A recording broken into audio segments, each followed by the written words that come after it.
আমরা 4 এপ্রিল 2025 এই তারিখে একটা কমপ্লেন পাই যে কোনো এক ভদ্রলোক তার একটা টোটো হারিয়ে যায়। তো এই তথ্যের ভিত্তিতে আমরা তদন্তে নামার পরে আমরা যে আমাদের গোটা শহর জুড়ে সিসিটিভি ক্যামেরাগুলো আছে সেগুলোকে সার্চ করতে থাকি। সার্চ করার ফলে আমরা প্রথমে একজনের সন্ধান পাই যার নাম মিঠুন শেখ ওরফে রাহুল, যার বাড়ি হচ্ছে লালগোলা। তো একে আমরা যখন ডিটেন করার পর এই ব্যক্তি স্বীকার করেন যে হ্যাঁ ওই চুরির সঙ্গে যুক্ত আছে এবং সাথে সাথে সে একজনের নাম প্রকাশ করে যার নাম সেলিম। তো এই সেলিম আবার যার বাড়ি লালবাগ সে আবার আরেকজনের নাম প্রকাশ করে যার নাম হচ্ছে গোলাম কিবরিয়া, এর বাড়ি সাগরদিঘি। এবার গোলাম কিবরিয়া আবার আরও দুজনের নাম রিভিল করে, তাদের নাম হচ্ছে আসাদুল এবং আমিনুল। যে সেলিম এ বিক্রি করতো বা এ হেল্প করতো গোলাম কিবরিয়াকে, যার বাড়ি সাগরদিঘি। এ কী করতো, এই বহরমপুর, লালবাগ, মুর্শিদাবাদ, জলঙ্গি এই এরিয়া থেকে টোটোগুলোকে চুরি করে ধুলিয়ান, সাগরদিঘি, জলঙ্গি এই এরিয়াতে এগুলোকে সেল করার জন্য একে হেল্প করতো কে আসাদুল এবং আমিনুল, এরা হেল্প করতো জলঙ্গি, সাগরদিঘি এই এরিয়াতে। এবং আমরা এখনও অবধি টোটাল জলঙ্গি থেকে 9টা এবং লালগোলা থেকে 2টো, টোটাল 11টা এখনও অবধি রিকভার করেছি। আমাদের টিম এখনও ফিল্ডে আছে, সেখানে আরও 4টে, জলঙ্গিতে এখনও আরও 4টে তারা পেয়েছে, সেগুলো নিয়ে আসছে এবং আমরা এদেরকে ডিটেন করেছি এবং পিসি রিমান্ডে পাঠিয়েছি 10 দিনের জন্য। এবং আশা করি এরপরে আরও অনেক বেশি টোটো আমরা রিকভার করতে পারবো।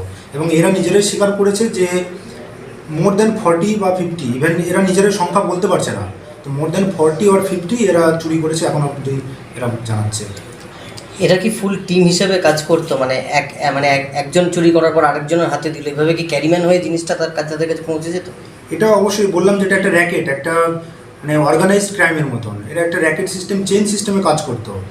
কেউ হেল্প করতো, কেউ ইনফরমেশান দিত, কেউ হয়তো আশেপাশ এরিয়া দেখতো, কেউ হয়তো একজনকে সেল করতো, সেই চ্যানেল সিস্টেমে গিয়ে এটা আলটিমেট একটা ডিসপোজ হতো। এরা মূলত কোন টোটোগুলোকে নিশানা করতো? টোটো বলতে এর আগে অবধি যে টোটোগুলো ছিল সেগুলো তো নাম্বারিং সিস্টেম প্রপারলি ছিল না। তো এরা যেটা টার্গেট করতো, হয়তো দেখা গেল কোথাও একটা ফাঁকা টোটো দাঁড়িয়ে আছে, দেখলো কোনো মালিক নেই সেখানে, তখন এই টোটোগুলোকে এরা টার্গেট করে নিয়ে যেত। আচ্ছা, শুধুমাত্র কি এরা টোটো এক জায়গা থেকে আরেক জায়গায় বেচার জন্যই নিয়ে যেত, না অন্য কাজেও ইউজ হতো এই সমস্তগুলো? আপাতত আমরা তো আজকেই ডিটেন করেছি আর পিসিতে নিয়েছি, এই বিভিন্ন তথ্য আরও যদি বেরিয়ে আসে তার জন্যই। আপাতত আমরা এটুকুই জানতে পেরেছি যে এরা মনিটারি পারপাজেই এগুলো সেল করতো, আপাতত এটুকুই জানতে পেরেছি। অ্যারেস্ট কবে করা হয়েছিল মোটামুটি? অ্যারেস্ট মোটামুটি আজকেই করা হয়েছে। আচ্ছা, এদেরকে কি পিসি রিমান্ড চেয়ে কোর্টে পাঠানো হচ্ছে? হ্যাঁ, 10 দিনের জন্য আমরা প্রেয়ার পাঠিয়েছি। এরা কত বছর ধরে এই চুরি চক্রের সঙ্গে যুক্ত কিছু জানা গিয়েছে এখন পর্যন্ত? কত বছর ধরে এরা চুরি চক্রটা করছে? আপাতত আমি বললাম যেটা 4 এপ্রিল তো আমাদের কাছে ফার্স্ট এই থানার আন্ডারে কেস রেজিস্টার হয়। তো কেসের নাম্বার হচ্ছে 127-25।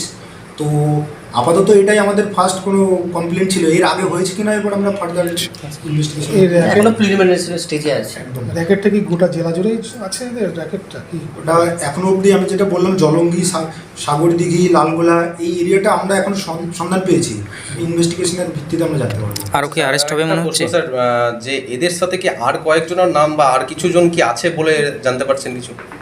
আশা করছি আছে এবং এরা আস্তে আস্তে রিভিল করছে। মানে অ্যারেস্টের সংখ্যা বাড়তে পারে? অবশ্যই আমরা খুবই আশাবাদী। ঠিক।